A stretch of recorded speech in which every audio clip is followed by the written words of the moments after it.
स्वागत आहे तुमचं। आता मुलांना सध्या सुट्ट्या लागलेल्या आहेत, खूप जणांना सुट्ट्या लागलेल्या आहेत, त्यामुळे आईचं काम वाढलेलं आहे। एकतर त्यांना बिझी कसं ठेवायचं आणि खायला काय द्यायचं याच्यासाठी माझ्याकडे उत्तम उपाय आहे। वेगवेगळे प्रकार मी करून दाखवणार आहे। मुलांना खाण्यासाठी ब्रेकफास्ट असू दे, दुपारचा नाश्ता असू दे, जेवणाचे प्रकार मी तुम्हाला करून दाखवणार आहे। अशातलाच आजचा हा प्रकार आहे। आज आपण ब्रेडचा उपमा करणार आहोत, पण तो हेल्दी प्रकारे करणार आहोत, वेगळ्या पद्धतीने करणार आहोत। पाहूया मग तो कसा करायचा ते। आता आपण पूर्वतयारी करून घेऊया। मी 8 ब्रेडचे स्लाइस घेतलेले आहेत। आता याच्या काठ आपण काढून घ्यायचे, ठेवले तरी हरकत नाही, पण मुलांना आवडत नाही बरेचदा। काठ काढून झालेले आहेत। आता एकसारखे मोठे तुकडे करून घ्यायचे ब्रेडचे।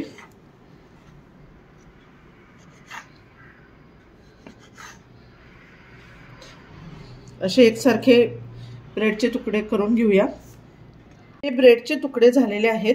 आता आपण हे बरेचदा सगळेजण काय करतात, खूप जण की ह्याचा बारीक चुरा करतात, तर ते न करता, कारण चुरा केला तर आपण ज्या भाज्या टाकू त्यांनी असा मोकळा होत नाही उपमा, तो लगदा होतो, ब्रेड एकजीव होतो, त्यामुळे तो छान लागत नाही। त्यामुळे असा मोकळा होण्यासाठी मोठे मोठे पीसेसच आपल्याला करायचे आहेत। नंतर आपण कांदा चिरायला घेणार आहोत।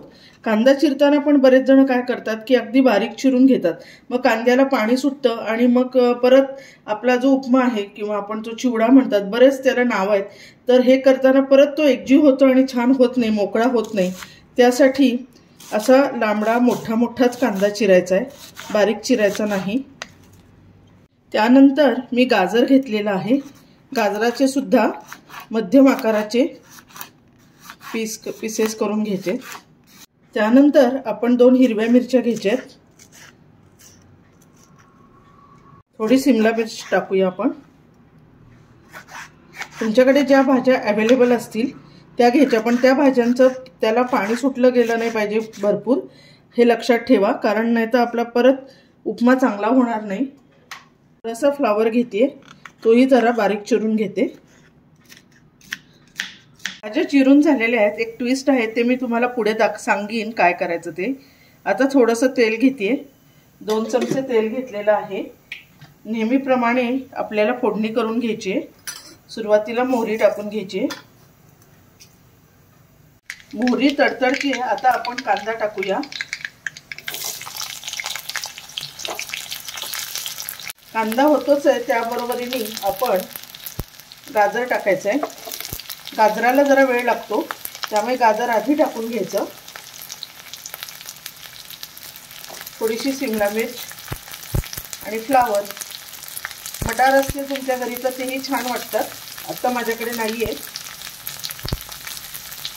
आणि थोडी हिरवी मिरची, 2 हिरव्या मिरच्या टाकलेल्या आहेत, आणि कढीपत्ता हे टाकून व्यवस्थित परतून घ्यायचं आहे। परततोच आहे तोपर्यंत दाणे टाकूयात, भाजलेले दाणे आपण टाकलेले आहेत, छान लागतात। पण यामध्ये पनीर टाकणार आहोत। पनीरचे पण असे छान एकसारखे पीस करून घ्यायचेत आपण। तुम्हाला आवडेल तितपत पनीर टाका, मस्त लागतं जरा, आणि प्रोटीन वगैरे सगळं आपल्याला मिळतं। नुसतं मैदा खाल्ला जात नाही, सगळ्या भाज्या पोटात जातात, सगळं जातं पोटात, आणि भाजीबरोबरच पनीर परतायचं म्हणजे छान चव येते।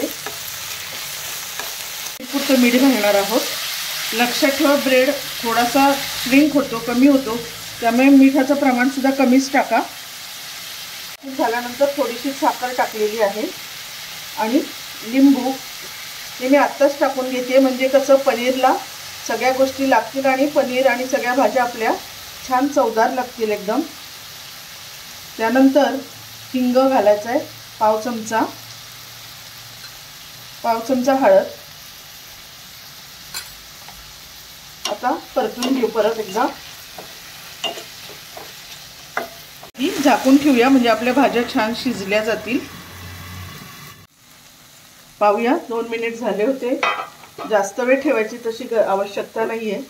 आता या छान परत एकदा परतून घेऊया, पाणी रिड्यूस झालेलं आहे। आता आपण आपला ब्रेड टाकूया।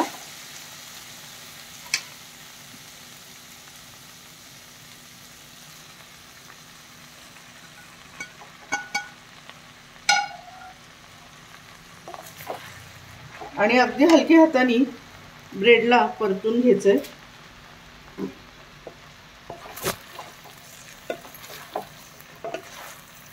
सगळीकडे लागलं केलं पाहिजे आणि खूप जोर लावून परतायचं नाहीये।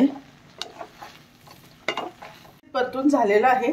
थोडीशी कोथिंबीर टाकून घेते आणि परत एकदा वाफ येण्यासाठी झाकून ठेवते। झालेला आहे, हे पहा मस्त वाफ येते।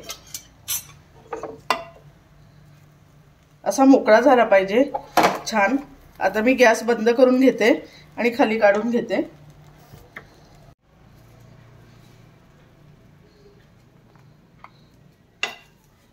खाण्यासाठी तयार आहे आपला पनीर आणि ब्रेडचा उपमा। मस्त टेस्टी हेल्दी असा ब्रेड पनीर उपमा तयार आहे। नक्की करा, मस्त लागतो एकदम।